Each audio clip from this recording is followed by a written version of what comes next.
Oh, ones? Is that ones? Just kidding, guys. Oh, there's no ones in there. Oh, what is that? A couple 20s? What's that? 1, 2, 3, 4, 5. Yeah. Like 8 20s. And then what? Then what?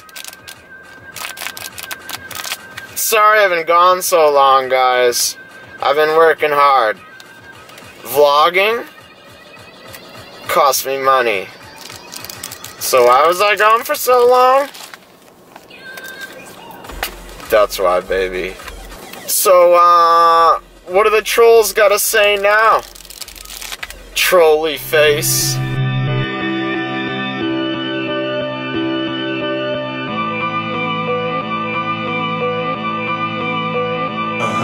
Yeah. What is going on, guys? It is 2 a.m. and I've been watching poker. I slept a little bit earlier. I can't get back to sleep, and I don't even think I'm gonna make this a vlog, honestly. I'm just gonna take you guys with me. If some good hands come out, then I'll talk about them right after. I'll just like walk away from the table and talk about the hand. If a shitty hand happens, same thing. And if we get enough cool shit, then you know what? Maybe I'll just throw it together for some poker hands. Fuck the B-roll, fuck all the bullshit. I'm not trying to get kicked out of any more casinos. So 2 a.m. Caesar's Palace has 9 games going right now. Let's just get out there and see what happens. You guys may never even see this. If you do see it, then things went either terribly wrong or really well. So let's just head out. Fuck all the B-roll, fuck all the cool shit. I'm just gonna get you some hands. Let's roll.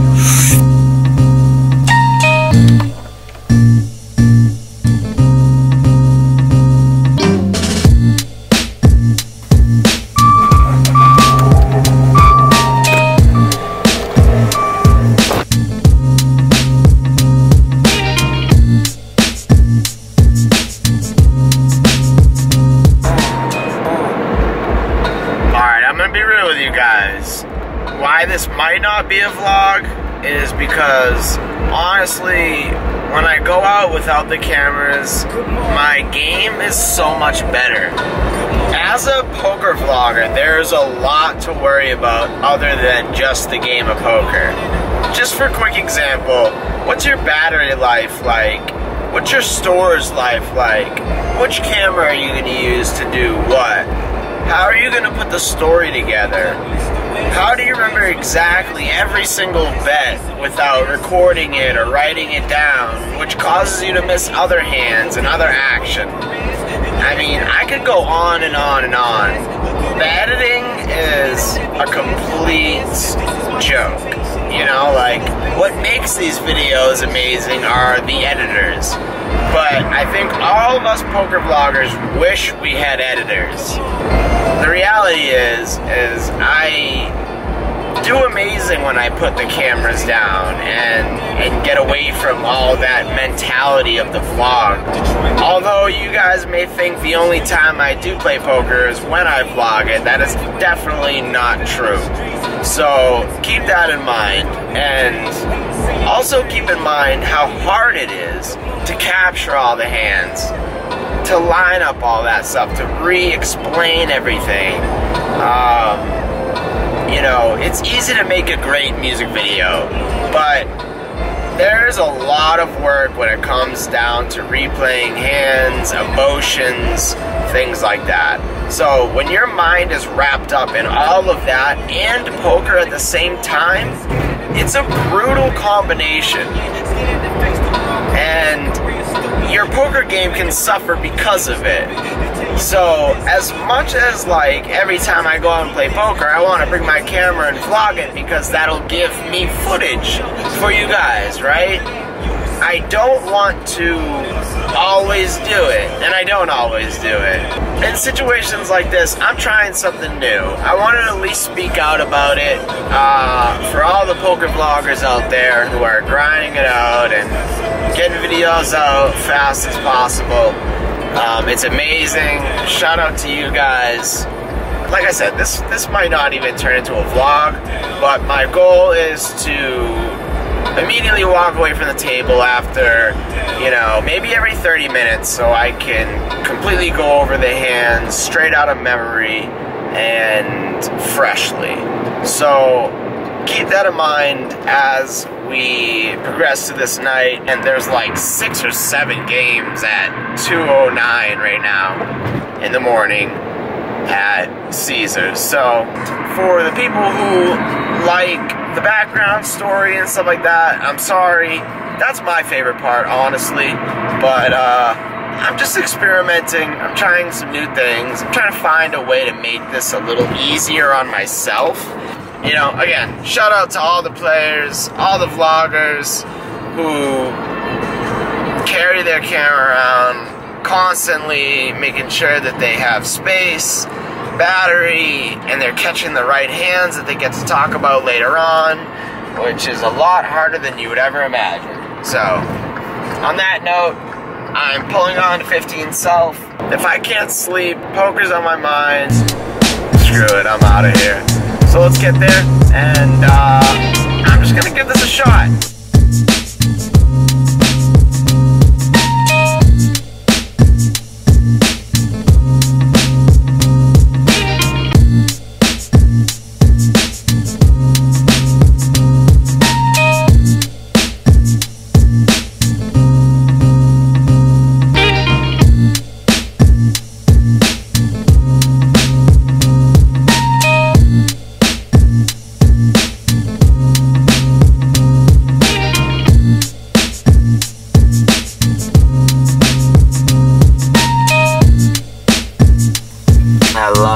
At nighttime, man.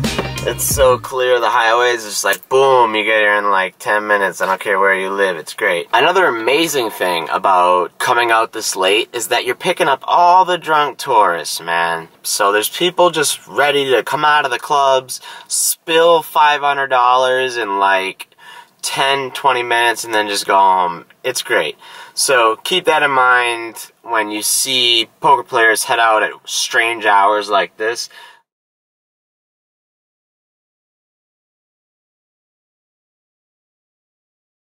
The reason I do this is it tightens my range. I get to see what the table is. I'm a very big field player. There's definitely math involved, but in these kinds of games, I would lean away from the GTO style, more towards the exploitive style. So for that reason, I like to come in with a small stack. If I come in with a fat stack like everybody else, I immediately play deep stack poker, which is fine. And when you get a great table, then yeah, that's awesome. You can like double up your money much more than you normally would, right? But you can also make assumptions about the players. You don't know if this guy's just drunk, or if he's been crazy, or if this is the first time he's done it. You don't know if he's been tight all night and now he's gotten 3 hands in a row and he's just like, looks like he's the crazy guy all of a sudden. No. Because my range is tighter, I can't see as many flops, now I get to observe the table. And then when I run into that good hand that of course I'll play no matter what my stack is, I get in there and I start messing around, and typically I'll double that stack up. And you say, oh, well, Ryan, well, if that's what you could do, why don't you just tighten up your game a little bit in the beginning and then, you know, buy in for the max? Well, because when you are 300 blinds deep, it's a different game. You can see more hands, and there's a lot more options for what kinds of things can happen. If you start with a smaller stack, floating isn't part of it. You know what I'm saying? So, and I know, everyone's gonna disagree, but the point is I buy in for a little bit. If I lose that and I don't feel good about what's going on, I just leave. That keeps my loss minimum. But I can always take that 220 and turn it into over $1,000. So, let's put that into the 2-5 game, right? I like to go in with $400 or $500. People are like, what the fuck? Yes, same exact mentality. That way I can leave with either a loss of 500 or a gain of 2,000. It's a way that I have put strict laws on myself regardless of how the game is supposed to be played. And I find that it has worked for me amazing. When you start with a tighter stack, your range needs to be tighter. And I like to be perceived a certain way. I'm not going to share it on here because, you know, it'll play to my disadvantage later on if I come across some of you players. But I play to a specific image that a lot of people don't necessarily play to. And this falls straight into my image. So, you know, figure it out on your own if you want. If you're a good poker player, you probably know exactly what I mean by that. And if not, then good luck figuring it out. Let's just get in there. But before we do, I just gotta say, these legal marijuana laws in Nevada are amazing. I have a medical card. I've had a medical card since like 2004 in Nevada. When that was the only time you could grow your own plants. That was the only way you could get it. Then, let's see, it must have been about 3 years ago, I opened the first medical marijuana dispensary in Las Vegas. The business license said 000001. That's Euphoria Wellness. Shout out to them. They have a great selection, great prices. Check them out. And hey, if you guys want to sponsor me, I am in. But here is a Blue Dream cartridge. This is oil. I don't know if you guys have seen it, heard of it. It's kind of like wax in a liquid form. And it's just an electronic pen. So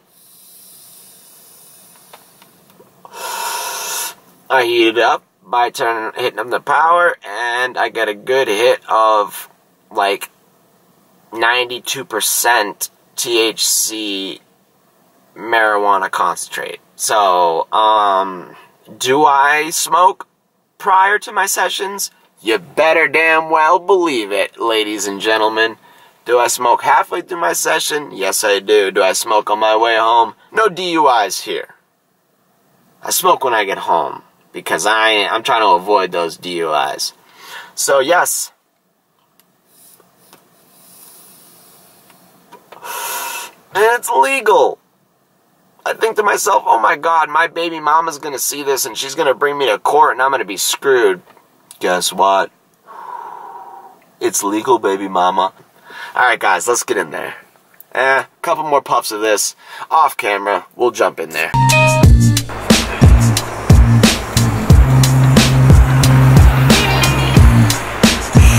Isn't Las Vegas pretty? Oh yeah, not to mention, my car's right here. Elevator's right there. Top floor. That's how us locals do it. And you'll never forget where you park. When was the last time you caught yourself walking around, probably drunk because you're in Vegas? I don't drink when I play, really, but drunk on some floor trying to figure out where the hell your car is and if you got towed. I guarantee we all been there one time. It's a good way to prevent that. Also, side note, I took off my gorilla pod as I came in here. I think that's a big thing. I can't be like walking around with a gorilla pod and this giant camera set up. It just doesn't look good. So from now on, I'll probably bring it with me in my bag like I have it now for those nice steady shots that I need. But in reality, I need to get rid of that gorilla pod to keep this as small as possible and low key. Also, I lost my diamond status at Caesars, which sucks, because now I have to pay even as a local. I'm trying to figure out if they can validate this at the poker room here or somewhere. I'll get back to you on that. Let's get in there. I'm going to put this away before I get 86 from this bitch. Speaking of 86th, shout out to my homeboy Craig, right here. Do you know what this guy did? He's a lawyer. He told me, I love your art. So he made phone calls for me, talked to the main security head for the Sands property. I got the emails and they have now reversed my 86. So, Craig, my friend, God bless you. I can't express how much I appreciate it. And if you guys need any legal help, check him out, look him up. I'm not going to put his full name out there, but I'm sure you can contact him through YouTube if you need some legal help. Thank you, my man. I owe you, brother. Hopefully we'll see you in town sometime soon. let's get back to it. Excuse me. Quick question: is there a way to get this validated? Like, if I'm playing in the poker room for the parking garage, You have to pay. no matter what. Unless you're platinum. Yeah, I just lost my diamond status. Yeah, they don't validate. Thank you. All right, new strategy. I have to get another diamond card for Caesars, and I think I know how to do that. Man, this place is empty at 2 a.m. It's crazy. You can yell. You know my voice will carry.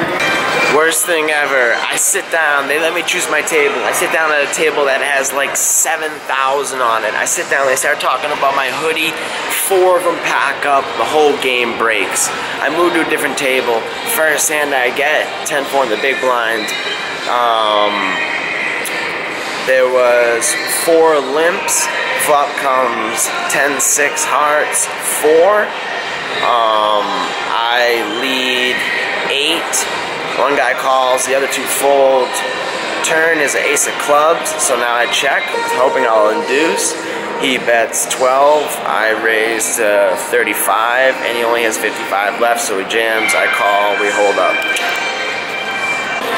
Alright, so I've been getting so many draws, not catching any of them, so I dwindled back down. I rebought in for another 300. I made a tough fold on the flop, and then my nut card would have came on the turn, so that hurts. And there's a bunch of drunk people in the game now. I have like maybe 375 in front of me. I got Queen Jack offsuit. Flop came King Queen Jack. Guy bets 25. Another guy calls. I raise to 60. The original bettor calls. Everybody else folds. Turn is a 3, a spades, brick. He says, okay, checks. I bet 50 again. He calls. River is an ace. So I'm like, oh shit, here we go. I just lost my shit right there. I check. He insta-checks and says, I got queens. I said 2 pair, queens and jacks, nice hand. So, took that hand down. Now we're waiting for some more hands. I'll get back to you.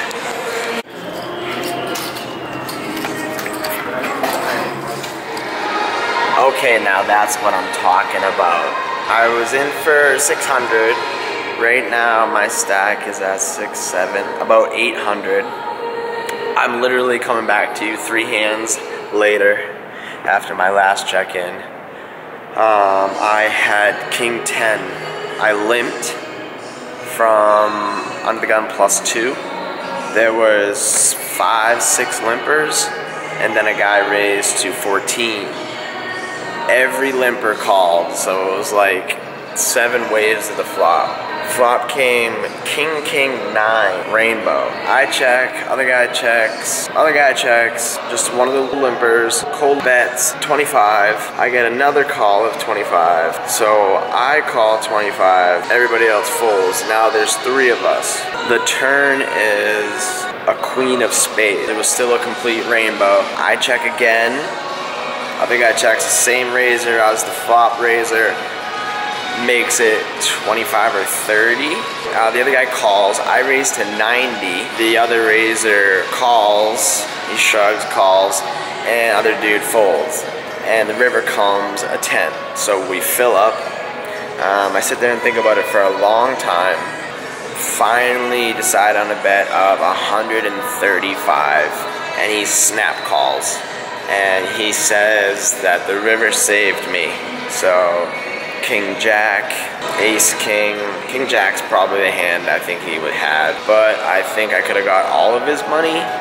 We were pretty even in stacks, but I wanted to make it look kind of bluffy, so that's the size I picked, and it worked out. So we're at 800, and the night, or the morning, is still young, I should say. 414. And we're up some money now after a shitty start.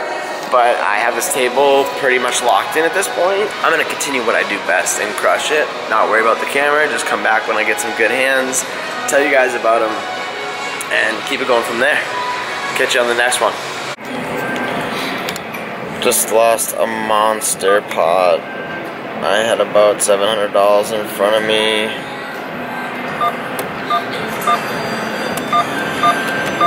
I had ace king, there was a raise, a re-raise, and a 3-bet. 215, I call, flop comes, king, 6, rag, 2 spades. I check, he bets, I raise him, he flats. Turn is garbage. I bet all in for 300 more. He calls. He shows pocket aces. So my ace king with flopping top pair just ran into pocket aces for $700, $1,400 pot. What a fucking horrible session. I was up and down, up and down. I got rivered so many times. I made brilliant calls just to get fucking 2-outered. You name it, dude. I am just like, I am ready to puke. I can't believe it. I should have just made so much money. These drunk motherfuckers were just spilling money. I was making calls with ace 10 when this guy would go all in pre with 7-5, and it'd be like 7 deuce 5. Like, I just kept rebuying because I knew I could get it back, but everybody just kept smashing, dude. I hate those nights, and it was going so well. Like, I just got in so many tough spots, and I made the right decision and would get punished. I caught one river on somebody, I shoved, they called, and I got a river on somebody. Oh, fuck this shit. I'm going home and gonna fucking... I'm pretty tilted. I'm honestly tilted. That should have been... I should have left there with like $4 grand, literally. Fuck this shit. Okay, that's very good. And what did you say your name was again? My name is Alan, and I'm calling you regarding medication. I do believe you take some Viagra and Cialis medications, right? What was my last order, if you could please tell me? I don't remember. Sir, so we don't keep any of your details, sir. That's the reason we don't have any information of yours. Oh, okay. No big deal, no big deal. So I was curious, so is it like the strong stuff? Because I like when my dick is throbbing, you know what I mean? So which one do you take, sir? The blue one, Viagra, or the yellow one, Cialis? The blue one, the big blue one. 100 milligrams? Yes, 100 milligrams. And I'm telling you, buddy, my dick stays hard for like 4 days. It's amazing.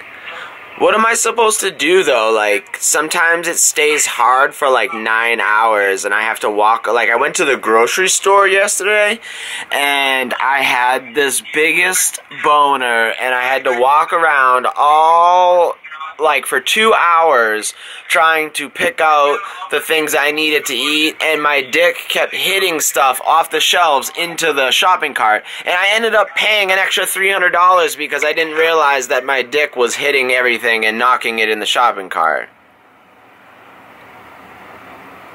Is that a way? Is that normal? Can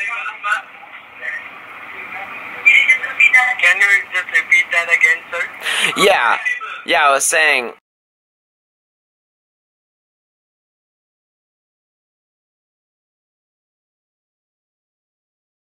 Dick was pushing all the stuff off the shelves and it was falling into my grocery cart.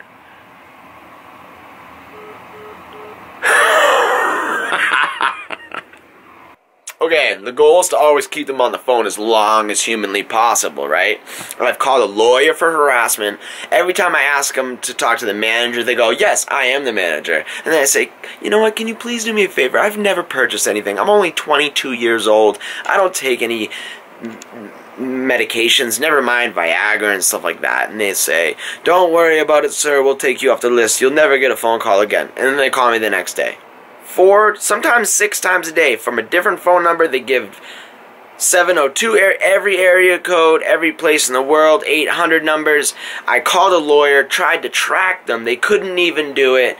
I've tried to do harassment policies. The only thing I could do is change my phone number, and I've had the same phone number since I was like 15 years old. So I literally cannot find the courage to change it. So I guess I just have to keep dealing with these people, which will probably be your entertainment for the upcoming few months.